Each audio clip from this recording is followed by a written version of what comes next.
Hello दोस्तों, कैसे हैं? उम्मीद होगा कि आप लोग बहुत अच्छे होंगे। तो आज क्रैश कोर्स में फर्स्ट क्लास में आप सबके स्वागत बा। आज हम लोग सब खाती वास्तविक संख्या लेके आइल बानी, जो काफ़ी बेहतरीन बा।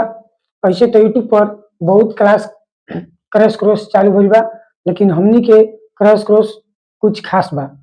और हम बतावल चाहतानी कि जलती हुई आग में ताव होके के चाहिए। जलती हुई आग में ताव होके के चाहिए, बरगदों के पेड़ में छाव होके के चाहिए। और यूट्यूब पर तो बहुत क्लास चली बा, लेकिन पढ़ावे वाला के अंदर थोड़ा सा भाव होके के चाहिए। तो चलिए देरी ना करते हुए हम आगे बढ़ते हैं। वास्तविक संख्या, हम मैथ के पहला चैप्टर वास्तविक संख्या से चालू कर रहे हैं। तो वास्तविक संख्या में 2009 से 25 तक जितना भी क्वेश्चन पूछा हुआ है, प्लस जितना क्वेश्चन आने की संभावना है, वो सभी क्वेश्चन का संग्रह किया गया है। और जैसे ही चैप्टर समाप्त होगा, ट्रिक के साथ एक नंबरिया भी सोल्व कराया जाएगा। तो हम देखते हैं कि वास्तविक संख्या क्या है। वास्तविक संख्या का मतलब क्या होता है? वास्तविक संख्या वैसी संख्या है जिसमें दुनिया की सारी संख्या समा जाए। आ जाए कि एक बोरा में जितना बालू, कहा जाए भोजपुरी भाषा में जितना बालू अट जाए, मतलब वास्तविक संख्या उसी प्रकार है। वास्तविक संख्या में दुनिया की जितनी सारी संख्या है उसमें उसी के अंतर्गत आती है। तो वास्तविक संख्या उसे कहते हैं जिसमें दुनिया की सारी संख्या समा जाए, उसे वास्तविक संख्या कहते हैं। और 10th के अध्ययन से इसमें वास्तविक संख्या दो प्रकार बताया गया, पहला परिमेय और दूसरा अपरिमेय। परिमेय संख्या किसे कहते हैं? वैसी संख्या जो p बटा q के रूप में लिखा जाता है, उसे क्या कहते हैं? वास्तविक संख्या। जो p बटा q के रूप में, यानी कि 2.4 हटाइएगा तो क्या होगा? 10 होगा ना। तो p बटा q के रूप में लिखा जाता है, उसे हम क्या कहते हैं? परिमेय संख्या। और जो p बटा q के रूप में नहीं लिखा जाता है, उसे क्या कहते हैं? अपरिमेय संख्या। जैसे √3, √5, इसको p बटा q के रूप में नहीं लिख सकते हैं। ये क्या है? अपरिमेय संख्या। तो वास्तविक संख्या के बारे में हम लोग जाने। अब इसके क्वेश्चन की ओर आगे बढ़ते हैं। पहला क्वेश्चन है, यूक्लिड विभाजन एल्गोरिथम से एचसीएफ ज्ञात कीजिए। मेरा पहला क्वेश्चन क्या है? यूक्लिड विभाजन एल्गोरिथम से एचसीएफ ज्ञात करें। क्वेश्चन क्या है? 135 और 225। क्या ये क्वेश्चन भी है? ये बोर्ड के एग्जाम में हर साल हर पेपर में, हर सिटिंग से सेकंड सिटिंग, हर पेपर में सवाल यूक्लिड विभाजन एल्गोरिथम से रहता ही रहता है। भले मान चेंज हो सकता है, लेकिन यूक्लिड विभाजन एल्गोरिथम हर साल हर पेपर में आता है। इस पर भी नहीं लगा लीजिए। देखिए, यूक्लिड विभाजन एल्गोरिथम को आपको साधारण एकदम आपन भाषा में कहल जाओ कि एकदम सटीक तरीका बताओ तनी, कुछ नहीं के करके। एमे बड़ कौन बा? 135 और 225 में बड़ जौन रही ओकरा ए मान लेवे के बा। बड़ का बा 225, तो एकरा ए मान लेवे के बा। आ जौन छोटका भाई रही ओकरा बी मान लेवे के बा। जौन बड़ रही ओकरा ए मान लेवे के बा, जौन ओकरा से छोट रही ओकरा बी मान लेवे के बा। कुछ दिक्कत? अब आगे टाइम निकाले के बाद यूक्लिड दिया रहन अपन नियम दे दिलन कि लो ये हमार नियम, हमरो नियम से सीख निकाल के देखो। आइए 10th के एग्जाम में पूछेला। तो यूक्लिड विभाजन से एल्गोरिथम से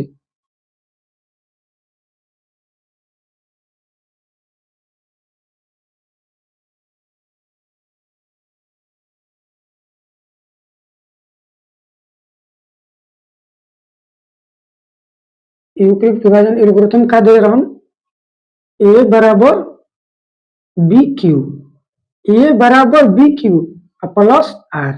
ये तो दे रहन सूत्र कि हमारी ये सूत्र है, ये हमारे सूत्र से हमेशा निकली। तो का बा ए बराबर है का बा 225, तो कुछ नहीं करे के 225 बैठा लेवे के बा। अब बराबर बा तो बराबर, अब बी भाई है तो बी के मान कितना देले बा? 135, तो 135 बैठा लेवे के बा। एजा इनटू बा, कुछ नहीं के तो का गुना छिपा रहला। आ क्यू के मान आर के मान हमरा मालूम नहीं छी। तो का करे के बा? एजा बड़का में छोटका से का कर देवे के बा? एग्जाम में आप लोग को एकदम पिछला पन्ना को भाग देना है। हम लोग यहाँ बोर्ड पर दे रहे हैं 135। 225 में भाग दिन में 1 2 में जाई 135 भागफल का 1 तो क्यू मैंने का वाला भागफल तो 1 प्लस आर आर कितना बचल बा 90 तो 90 लिख दिएगा बा।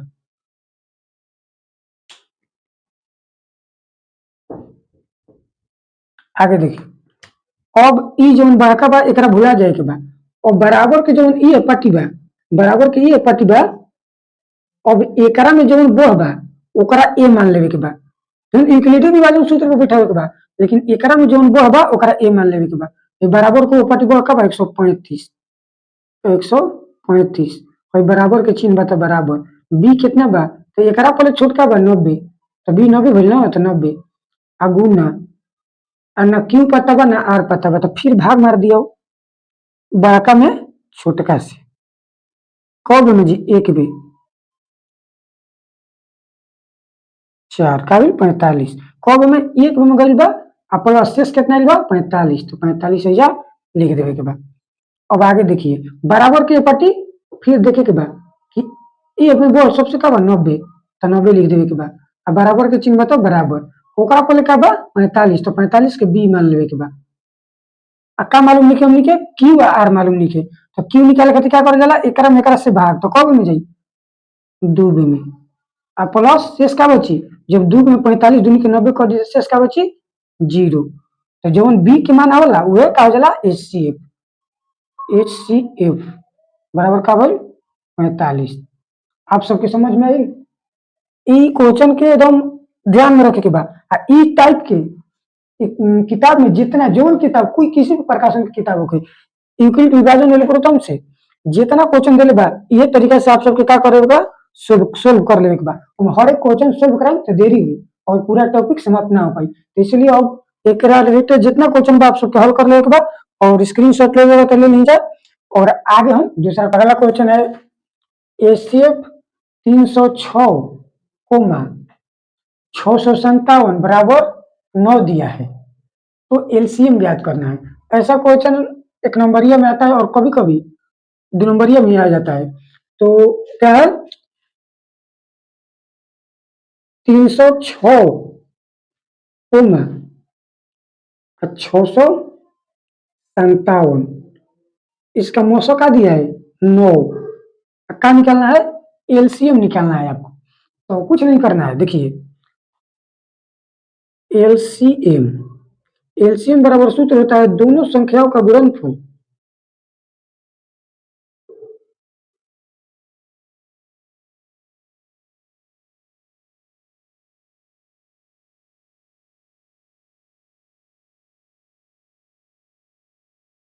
अब बटन में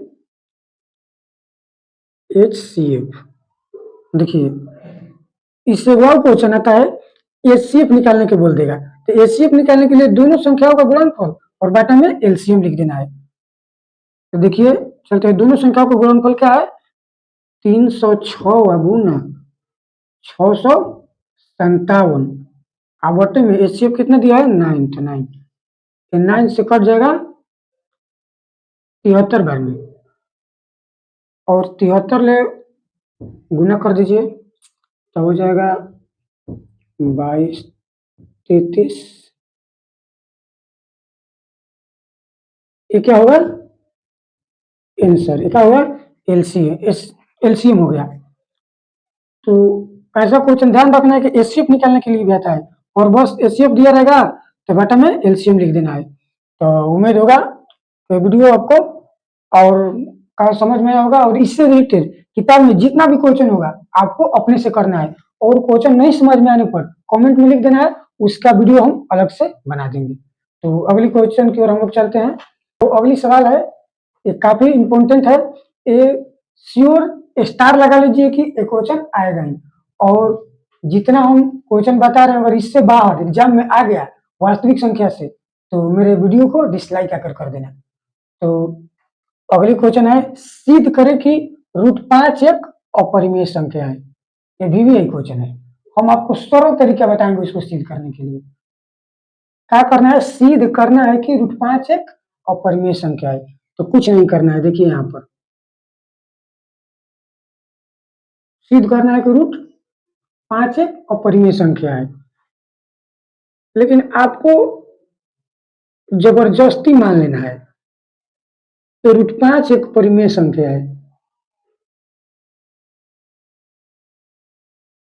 कोई लड़का गलती करता है तो उसको हम नहीं कहते हैं कि ठीक बा, तू माना कि गलती नहीं कस कैले।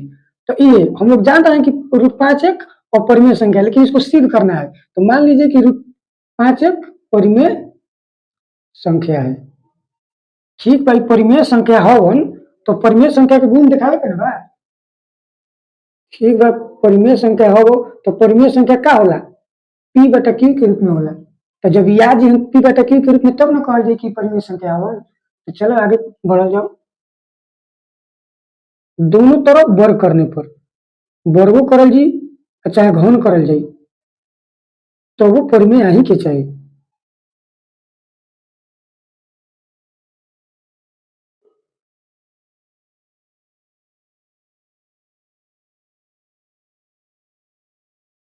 दोनों तरफ वर्ग करने पर, तो हम दोनों तरफ जब वर्ग करेंगे क्या होगा, 5 का वर्ग हो जाएगा, अब पीओ का वर्ग हो जाएगा, ही क्यू का वर्ग हो जाएगा। तो क्या होगा, 5 केवल हो जाएगा अब बराबर P² बटा में Q²। अब Q से गुना करने पर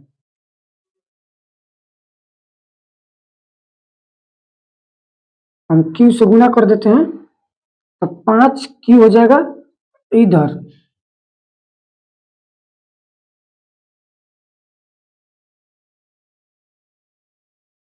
Q से एगो Q कट जाएगा, तो यहाँ क्या आया, 5Q बराबर P/में Q। देखिए 5Q क्या है, एक पूर्णांक संख्या है। क्या है, पूर्णांक संख्या है। आगे क्या है, भिन्न है, ये बराबर हो सकता है। तो इसलिए हमारी मान्यता क्या हो गई, यहाँ लिख देना है, अर्थात हमारी मान्यता गलत है। क्या है कि √5 एक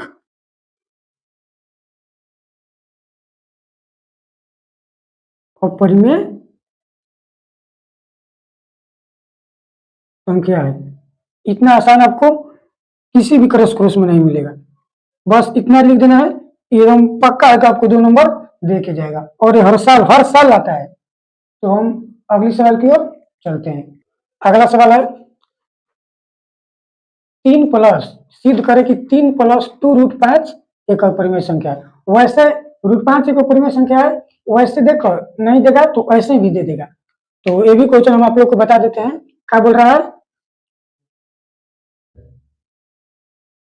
3 + 2√5 क्या करना है, सिद्ध करना है कि एक अपरिमेय संख्या है।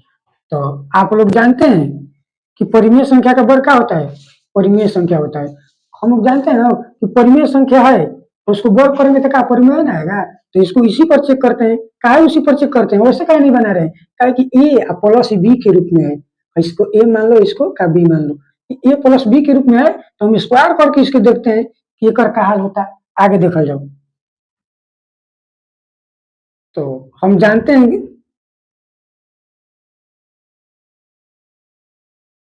परिमेय संख्या का वर्ग क्या होता है,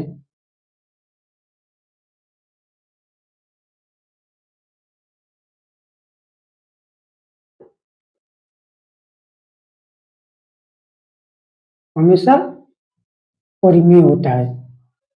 तो जाकर हमने क्या करे, चेक कर लिया, 3 + 2√5।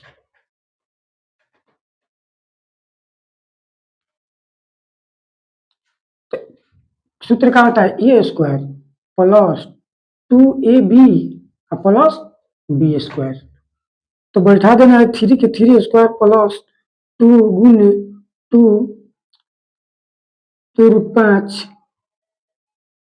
गुने 3 प्लस 5 के स्क्वायर, 9 + 4 2 दूनी के 4 4 3 12 12√5 प्लस क्या हो जाएगा यहाँ पर 5, 9 प्लस 12 रूट 5 प्लस 5, तो जो प्लस है उसको जोड़ लीजिए, 9 5 14 प्लस 12 रूट 5, ये परिमेय संख्या है, ये क्या आ गया अपरिमेय संख्या, इसलिए क्या है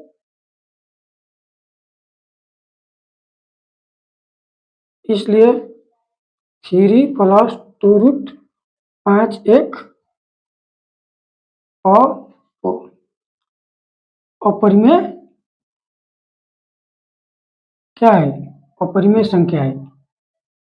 आप लोग को समझ में आया। देखिए ए प्लस बी के रूप में है, तो क्या हम जानते हैं कि परिमेय संख्या का वर्ग क्या होता है, हमेशा परिमेय होता है। यहाँ हम परिमेय संख्या का वर्ग किए तो क्या अपरिमेय आ गया, तो ये परिमेय संख्या कैसे होगा सिद्ध कर दिए। तो हम अगली सवाल की ओर चलते हैं। अगली सवाल है बिना लंबी भाग विभाजन द्वारा बताए कि कौन निम्नलिखित में कौन दशमलव प्रसार शांत है कौन अशांत है, यही तो चेक करना है। शांत कौन होगा जिसमें 2 और 5 आ जाएगा, मतलब गुणनखंड करने पर 2 और 5 आ जाएगा, वो क्या होगा शांत होगा। क्या होगा शांत। जिसके गुणनखंड करने पर 2 और 5 आ जाएगा वो क्या है शांत। और जिसको गुणनखंड करने केवल 2 भी आया ना हो वो भी शांत, केवल 5 भी आया ना हो तो वो भी शांत। और गुणनखंड करने पर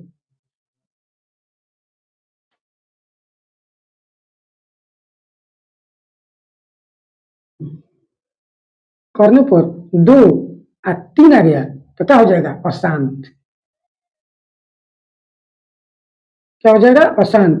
2 5 आया तो शांत, केवल 2 आया तो वो भी शांत, केवल 5 आया तो वो भी शांत। जैसे ये हो गया आ गया 2 3 2 4 2 5 तो क्या हो जाएगा 2 5 आएगा तो शांत, 2 जैसे 2 3 2 6 तो सब क्या हो जाएगा अशांत। तो चलिए प्रश्न के आगे बढ़ते हैं। मेरा सवाल क्या है 17 बटे में 18, तो मुझे क्या करना है हरों का क्या करना है गुणनखंड करना है, तो यहीं पर करके दिखा देना है। 2 से 4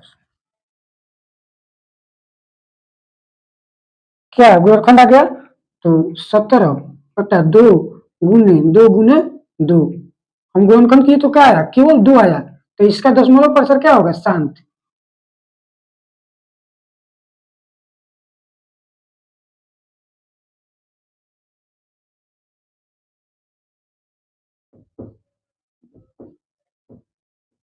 इसका दशमलव प्रसार क्या होगा शांत, क्योंकि गुणनखंड यहाँ पर किए तो क्या आया केवल 2 आया, तो इसका दशमलव प्रसार क्या होगा शांत। उम्मीद होगा कि ये वीडियो आपको काफी समझ में आया होगा, और ये जितना हम वास्तविक संख्या से क्वेश्चन कराए इससे एक भी क्वेश्चन बाहर आया तो मेरे वीडियो को डिसलाइक कर देना, क्योंकि जो हम पढ़ा है 2009 से 25 तक जितना क्वेश्चन आया है और बार बार आया तो बार बार क्वेश्चन नहीं ना लेंगे, जो टाइप का क्वेश्चन आया है वो हम करा दिए, और कल इसका एक नंबरिया ट्रिक के साथ कराया जाएगा।